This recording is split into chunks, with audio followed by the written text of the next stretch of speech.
আসসালামু আলাইকুম। আপনারা সবাই কেমন আছেন? আজকে আমি আপনাদেরকে পিঙ্ক কালার কিছু ফুল বানিয়ে দেখাচ্ছি। ফার্স্টে আমি হালকা পিঙ্ক কালারটা নিয়েছি পাপড়ির জন্য। একদম ইজি পাপড়ি শেপ দিয়ে আমি ক্লের টুলসের উল্টো পাশ দিয়ে শেপ দিয়ে নিচ্ছি ফ্লাওয়ারের। এটা দিয়ে খুব সুন্দর ফ্লাওয়ারের শেপটা আসে, মেক করে নিয়েছি আমি।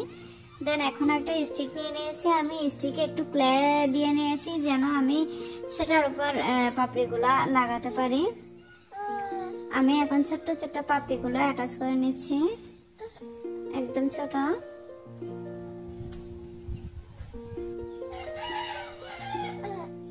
সবগুলোই লাগিয়ে নিয়েছি আমি। আপনারা যারা আমার ভিডিও দেখেন তারা অবশ্যই সাবস্ক্রাইব করে নেবেন, লাইক কমেন্ট করবেন যেন আমিও আপনাদের চ্যানেলে ভিজিট করে আসতে পারি। সো এখন আমি বড় পাপড়িগুলা লাগিয়ে নিতেছি।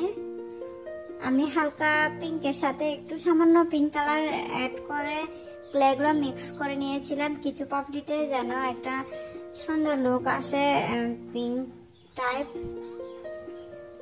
আপনারা দেখতে পাচ্ছেন এখন সবগুলো পাপড়ি আমি অ্যাটাচ করে নিয়েছি।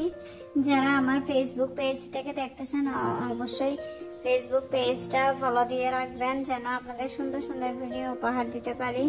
সো সবাই ভালো থাকবেন, আমার জন্য দোয়া করবেন। আসসালামু আলাইকুম।